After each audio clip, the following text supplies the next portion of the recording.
Bismillahirrahmanirrahim. Assalamualaikum warahmatullahi wabarakatuh. Alhamdulillah wassalatu wassalamu ala Rasulillah wa ala alihi wa sahbihi wa man walah. Allahumma salli wa sallim wa barik ala nabiyyina Muhammadin wa ala alihi wa sahbihi ajma'in. Amma ba'd. Ikhwatal iman rahimani wa rahimakumullah. Pada kesempatan kali ini kita akan kembali belajar ilmu agama, sama-sama belajar, yaitu kali ini kita membahas tentang tafsir surah Al-Ghasyiyah secara singkat. Surah Al-Ghasyiyah adalah merupakan surah Makkiyah. Kita ketahui bersama bahwasanya Makkiyah ini adalah sebuah istilah bagi surah yang diturunkan sebelum hijrah Nabi sallallahu alaihi wasallam, walaupun mungkin ya itu turunnya di luar kota Mekah.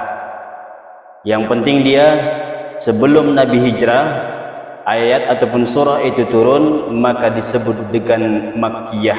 Sebaliknya disebut dengan surah Madaniyah apabila surah tersebut atau ayat tersebut turun setelah hijrahnya Nabi sallallahu alaihi wasallam, walaupun mungkin turunnya itu di luar kota Madinah termasuk Makkah, yaitu ketika Fathu Mekah, ketika Haji Wada, itu banyak ayat turun kepada Rasulullah, tapi itu disebut dengan ayat Madaniyah karena turunnya setelah Nabi hijrah ke Madinah. Teman-teman hadirin yang dirahmati Allah, bahwasanya surah Al-Ghasyiyah ini memiliki keutamaan yang sangat istimewa. Kenapa saya katakan istimewa? Karena Rasulullah sallallahu alaihi wasallam senantiasa membaca surah Al-Ghasyiyah ini di hari besar umat Islam. Apa salah satu contohnya? Yaitu adalah salat Id, Idul Fitri wa Idul Adha. Salat Idul Fitri dan Idul Adha, Rasulullah sallallahu alaihi wasallam biasa membaca surah Al-Ghasyiyah setelah Al-Fatihah dan tepatnya pada rakaat kedua. Bukan cuma itu aja teman-teman, bahwasanya juga Rasulullah sallallahu alaihi wasallam sering membaca surah Al-Ghasyiyah ini, yaitu ketika salat Jumat, karena Jumat juga merupakan hari besarnya umat Islam. Hari besar umat Islam adalah hari Jumat, bahkan itu di dalam riwayat dikatakan adalah Eid al-Usbu', maksudnya adalah hari raya mingguan kita.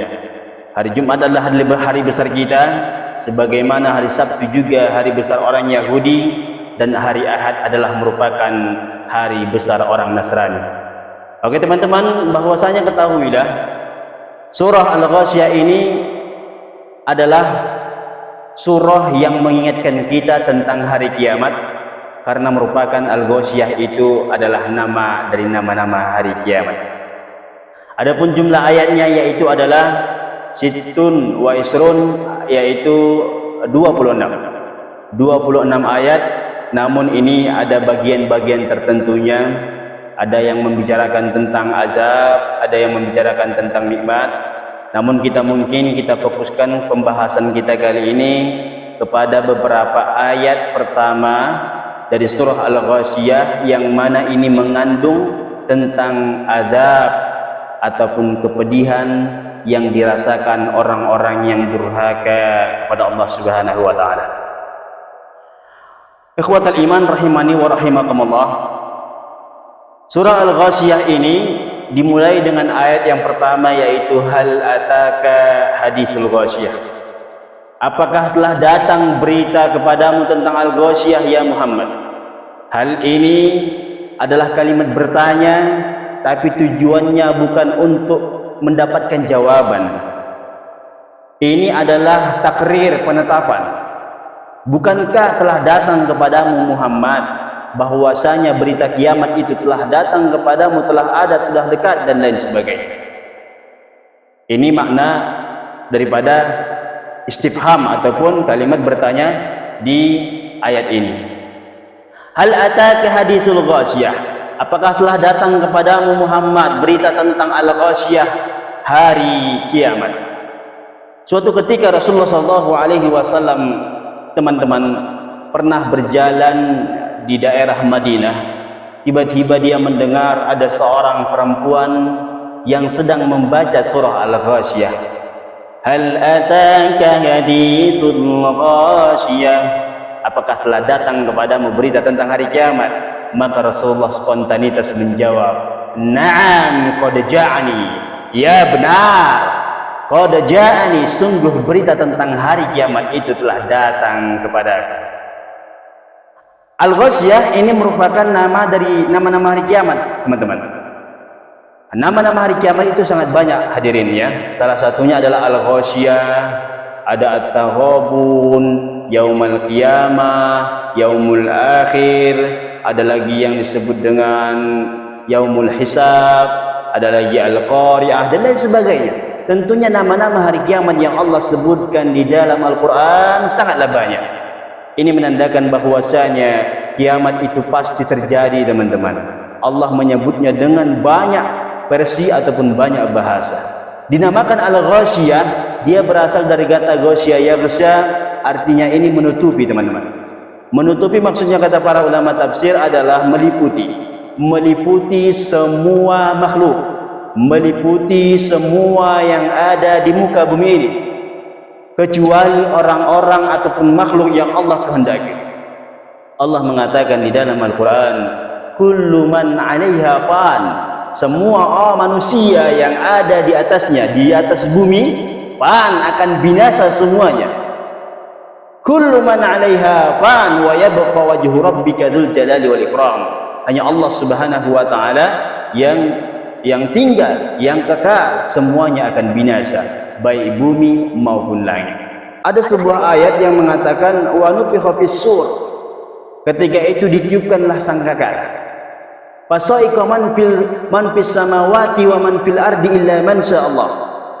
Maka matilah, hancurlah, binasalah orang yang ada di langit maupun di bumi, kecuali yang dikehendaki Allah.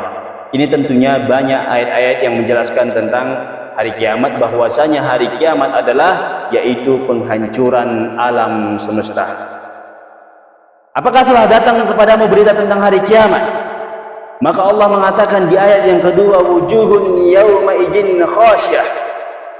Wujuh, wajah-wajah mereka, yauma idzin, pada hari itu, khasyah. Khasyah ini maknanya tunduk. Kita ketahui mungkin tunduk, teman-teman, banyak orang yang tunduk ya. Apa maksud tunduk dari kata-kata ini?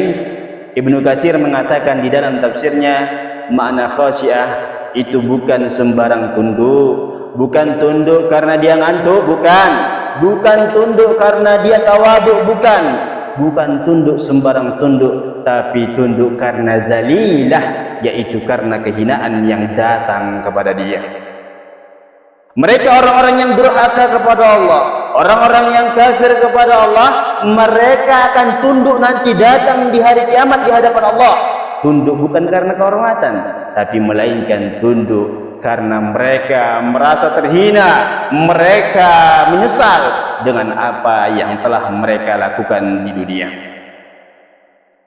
Allah juga mengatakan setelahnya, amilatun nasibah, yaitu adalah amalan yang banyak tapi tidak dianggap, amalan yang membuat capek tapi sia-sia. Banyak manusia yang beramal, teman-teman, tapi ternyata amalan mereka tidak diterima oleh Allah Subhanahu wa taala. Allah mengatakan tasla naran hamiyah. Akhirnya mereka yang merasa amalnya banyak, Allah masukkan ke dalam neraka yang sangat panas. Bagaimana ini terjadi? Tafsiran para ulama banyak tentang ayat ini. Salah satunya adalah yang sebuah asar dari Umar bin Khattab, bahwasanya dia pernah berjalan-jalan di luar kota Madinah. Dia ketika menjadi khalifah berjalan-jalan, hadirin, bahwasanya dia mendapati sebuah gereja ataupun melewati sebuah gereja. Ketika lewat, lalu dia memanggil rahib ataupun pendeta yang ada di dalam gereja. Dipanggillah.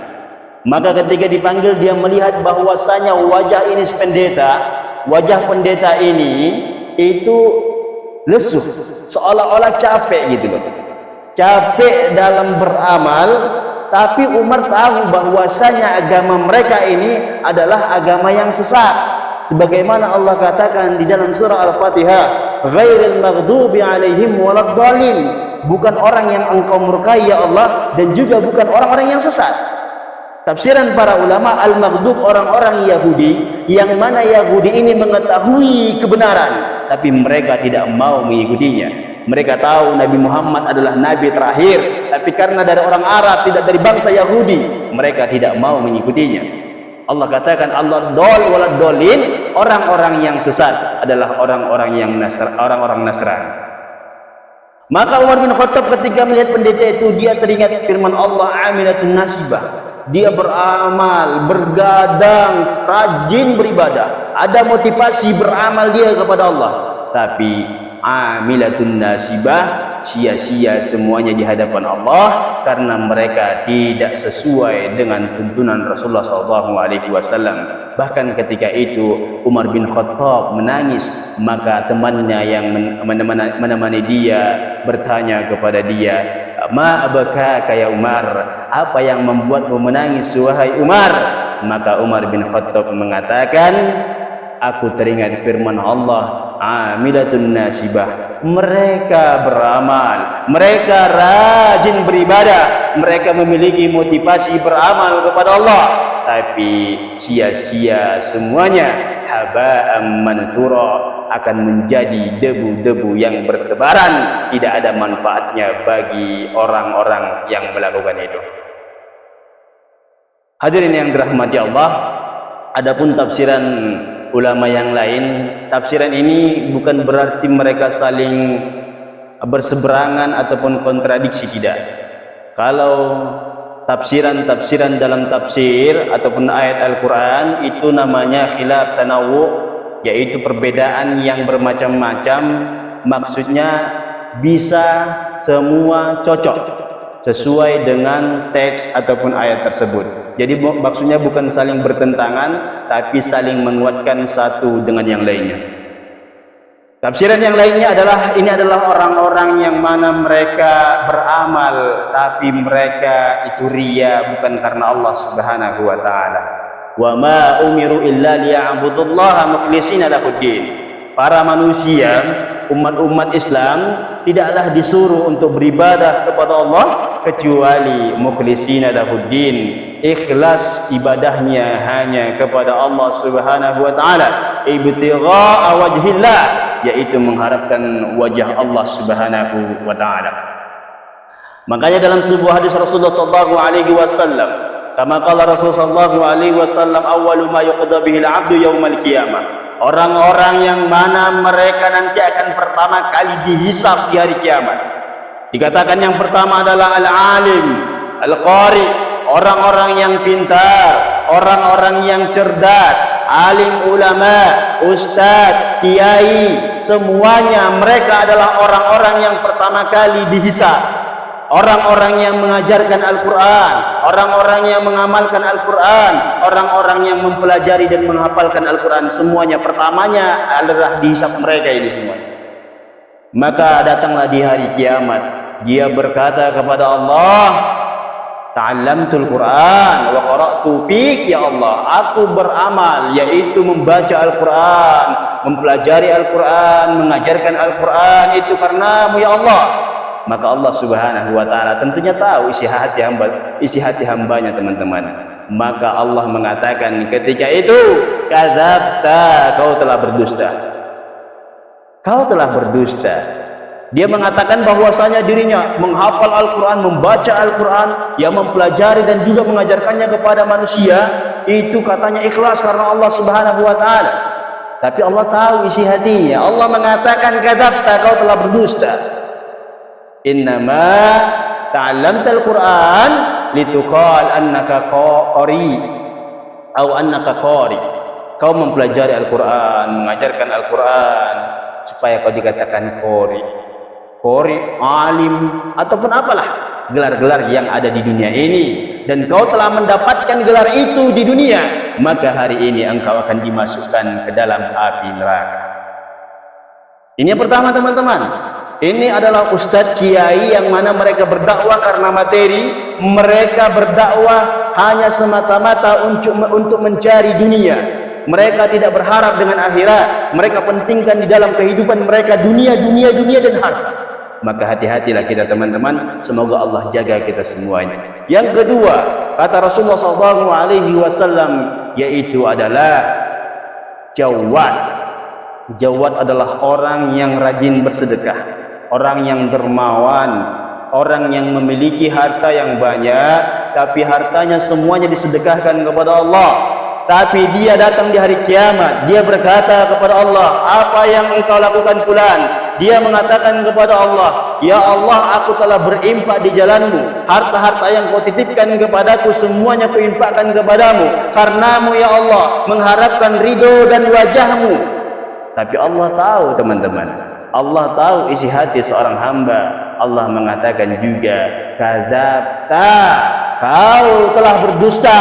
Sesungguhnya kau memberi kepada orang-orang, menginfakkan hartamu, berzakat dengan hartamu, lituqal annaka jawad, supaya kau dikatakan jawad, orang yang dermawan, dan kau telah mendapatkan gelar itu di dunia. Hari ini engkau akan masuk ke dalam neraka. Allahu Akbar. Mudah-mudahan kita terjauh ya dari sifat-sifat seperti ini. Kalau kita bersedekah, hendaklah kita ikhlas karena Allah Subhanahu wa taala. Adapun yang ketiga, yaitu adalah fisabilillah, orang yang berjihad di jalan Allah. Dia juga mengatakan datang di hadapan Allah, ya Allah, aku telah berjihad di jalanmu, aku telah datang memenuhi panggilanmu, menumpahkan kaum kafir, yaitu yang memerangi kaum muslimin. Saya berjihad karenamu ya Allah, saya mati di medan perang itu mengharapkan ridhomu. Allah juga mengatakan kepada dia, kadzabta, kau telah berdusta. Kau itu berperang melawan orang-orang kafir, berjihad bukan karenaku, kata Allah, tapi lituqal annaka jari, supaya kau dikatakan orang yang pemberani, tentara yang hebat, tentara yang kuat. Maka hari itu dimasukkanlah dia juga ke dalam neraka teman-teman. Maka tiga orang ini mereka memiliki amal yang sangat luar biasa ya. Mereka memiliki pahala kalau seandainya mereka ikhlas, antara langit dan bumi ini penuh. Orang-orang seperti ini sangat luar biasa. Yang menghafal Al-Quran adalah manusia terbaik. Khairukum man ta'allama Al-Quran wa 'allamah. Sebaik-baik kalian adalah yang mempelajari Al-Quran dan mengajarkannya. Tapi kalau tidak ikhlas karena Allah, celaka dia. Yang kedua adalah orang yang kaya, dia berinfak ana al-laili wa ana an-nahar. Ini termasuk orang yang kita boleh iri kepadanya teman-teman. Orang yang memiliki hafalan Quran, dia mengamalkan dan mengajarkan Al-Quran, kita boleh iri kepada dia, kata Rasulullah. Dan yang kedua tadi adalah orang yang memiliki harta yang banyak dan dia berinfak siang dan malam. Kita boleh iri, kata Rasulullah, kepada yang dua ini. Tapi kalau tidak ikhlas kepada Allah Subhanahu wa taala, maka semuanya amilatun nasibah, semuanya akan sia-sia. Bahkan yang ketiga adalah mujahid fisabilillah, orang yang mati di medan perang. Bagaimana mungkin dia menumpahkan darahnya berjihad di jalan Allah, tapi ini adalah semuanya sia-sia kalau tidak dibarengi dengan ikhlas. Kita mungkin kenal yang disebut dengan Qazman di dalam sebuah hadis ya, ataupun asar, bahwasanya Qazman ini adalah seorang pejuang di jalan Allah. Ketika perang Uhud dia sangat pemberani. Di awal peperangan dia sudah memenangkan ataupun mengalahkan musuh 5-6 orang sudah dibunuh. Tapi Qazman ini itulah karena dia tidak ikhlas kepada Allah, maka akhirnya dia mati dalam keadaan bunuh diri. Maka ketika ada seorang sahabat melihat dia berperang, dia sangat kuat, pemberani dan gagah, dia mengatakan spontanitas, orang ini pasti masuk surga karena dia berperang membunuh orang kafir, membela Islam. Tapi Rasulullah SAW menyanggah perkataan itu. Dia mengatakan la huwa finnar, tidak, dia itu orang penghuni neraka, kata Rasulullah. Maka seorang sahabat tadi penasaran kenapa Rasulullah mengatakan si Qazman ini, manusia yang jago ini, pemuda yang sangat gagah ini, yang sudah berhasil membunuh beberapa pasukan kaum musyrikin di perang Uhud, tapi Rasulullah mengatakan dia finnar, dia di neraka. Akhirnya diikuti teman-teman. Ketika diikuti, rupanya terakhir si Kozman ini mendapatkan musibah, yaitu tersebatlah ataupun kena pedanglah kakinya ataupun betisnya, karena dia tidak tahan rasa sakitnya. Dia keluar dari kancah peperangan, dan ketika telah keluar, dia bunuh diri teman-teman, gara-gara dia itu tidak tahan rasa sakit yang ia derita. Maka Rasulullah SAW benar bahwasanya si Kozman bukan mati karena mujahid fisabilillah, tapi karena dia mati bunuh diri. Inilah kadang-kadang ketika manusia yang mana mereka tidak ikhlas kepada Allah, maka Allah akan berikan dia su'ul khatimah. Semoga kita dijauhkan dari sifat-sifat yang seperti itu. Inilah diantara tafsiran-tafsirannya teman-teman. Amilatun nasibah. Mereka beramal tapi amalan mereka itu sia-sia semuanya.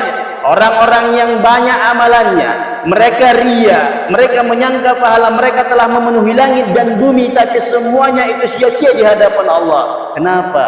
Karena mereka beramal bukan karena Allah.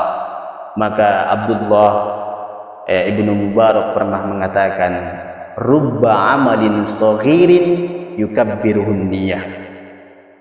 Rubba amalin saghirin yukabbiruhun niyah wa rubba amalin kabirin yusaghiruhun niyah. Betapa banyak amalan-amalan yang kecil di mata kita, di hadapan kita, sepele, mudah melakukannya, tapi dia menjadi besar di hadapan Allah disebabkan niat yang ikhlas karena Allah Subhanahu wa taala.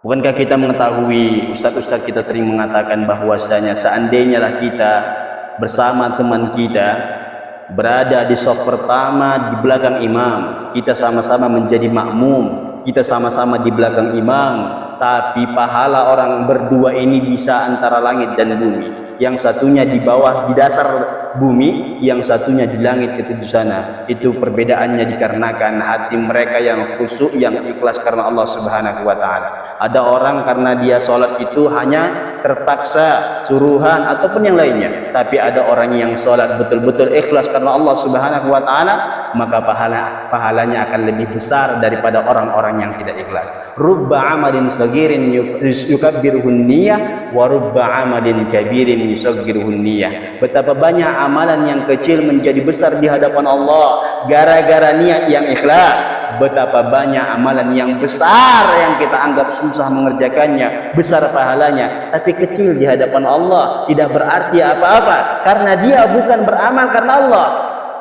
Dia tidak beramal bukan karena Allah gitu. Dia beramal karena supaya dipuji orang, supaya mengharapkan dunia dan lain sebagainya. Maka ini akan datang di hari kiamat haba'am mansura, sebagai debu-debu yang berterbangan, atau amilatun nasibah. Mereka beramal capek-capek tapi semuanya sia-sia. Tasla naran hamiyah, akhirnya mereka masuk ke dalam neraka yang sangat panas. Maka Allah Subhanahu wa taala melanjutkan ayatnya, tusqa min ainin aniyah. Mereka diberikan minuman aniyah, yaitu adalah air yang telah mendidih, puncak mendidih teman-teman. Jadi kalau mendidih biasa belum lagi aniyah, tapi ini sudah puncaknya lagi, mendidih di atas mendidih. Kalau bahasa kitanya mendidih semendidih-mendidihnya kan gitu. Nah, jadi inilah yang akan diberikan kepada orang-orang yang mana mereka itu beramal bukan karena Allah, yang mana mereka datang di hari kiamat dalam keadaan tunduk, zalilah, hina. Inilah diberikan kepada mereka teman-teman. Laisa lahum ta'amun illa min dori. Mereka tidak memiliki makanan kecuali dori. Dori adalah seperti zakum, makanan yang berduri ya. Kalaulah seandainya mereka tidak minum dan makan, mereka akan merasakan kehausan yang sangat luar biasa. Mereka dibakar teman-teman, bagaimana mungkin mereka tidak haus? Bagaimana mungkin mereka tidak lapar, tidak ada makanan?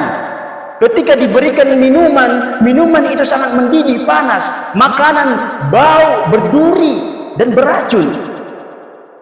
Ketika mereka minum dan makan, bukanlah makanan ini dan minuman itu bentuk kelezatan bagi mereka, tapi itu merupakan adalah azab yang akhirnya mengoyak-ngoyak tenggorokan mereka, usus-usus mereka hancur sehancur-hancurnya gara-gara minum dan makan itu. Padahal kalau mereka nggak makan, mereka nggak tahan. Rasa lapar seperti itu teman. Na'udzubillah summa na'udzubillah min dzalik. Maka Allah katakan juga, la yusmin wa la yughni min ju'. Makanan yang diberikan, minuman yang Allah berikan di hari kiamat di orang-orang neraka ini, maka itu tidak akan bisa memberikan dia adalah sebuah kekenyangan. Dia tidak akan kenyang dengan makanan itu. La yusmin, dia juga tidak akan menjadi gemuk gara-gara makan itu. Seperti saya katakan tadi, bahwasanya tujuan diberikan minuman orang-orang yang ada di dalam neraka dan juga makanan kepada mereka, itu semuanya adalah bentuk azab kepada mereka. Allahu Akbar, na'udzubillah min dzalik. Mudah-mudahan teman-teman kita terhindarlah dari ayat-ayat yang seperti ini. Artinya tidak termasuklah kita golongan yang disebutkan Allah dari awal surah Al-Ghasyiyah ini. Maka setelah itu teman-teman, Allah berbicara tentang orang-orang yang mana mereka akan mendapatkan nikmat, tapi kita cukupkan sampai di sini saja. Mudah-mudahan ini bermanfaat. Semoga Allah jagalah kita dari api neraka. Allahumma ajirna minan nar, Allahumma ajirna minan nar. Dan mudah-mudahan kita semuanya diberikan Allah nikmat, yaitu husnul khatimah, mati dalam keadaan baik. Amin amin ya rabbal alamin. Kalau ada yang salah mohon dimaafkan. Subhanakallahumma wa bihamdik, asyhadu an la ilaha illa anta, astaghfiruka wa atubu ilaik. Assalamualaikum warahmatullahi wabarakatuh.